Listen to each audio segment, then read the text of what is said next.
एक आदमी था, उसका नाम इमरान था। वो सुबह से रात तक मेहनत करता था। सुकूनत का घर, बच्चों की फीस, बूढ़े माँ बाप, सब उसकी जिम्मेदारी थे। लेकिन घर में अक्सर उसे यही सुनने को मिलता, आप तो बस काम ही करते रहते हो, हमें वक्त ही नहीं देते।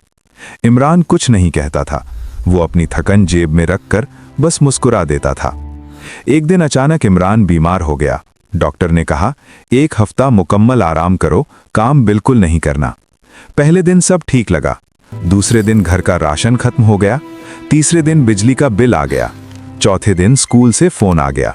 घर में पहली बार सन्नाटा छा गया। तब इमरान की बीवी को एहसास हुआ कि जिस इंसान की मेहनत को वो रोजमर्रा की आदत समझ रहे थे, असल में वही इस घर की सबसे बड़ी जरूरत था। जब इमरान ठीक होकर उठा तो उसने कुछ नहीं कहा, बस बच्चों के सिरों पर हाथ रखा। बीवी की आंखों में आंसू आ गए। उसने सिर्फ इतना कहा कि हमने आपकी मेहनत को आदत समझ लिया था, नेमत नहीं। इमरान मुस्कुरा दिया।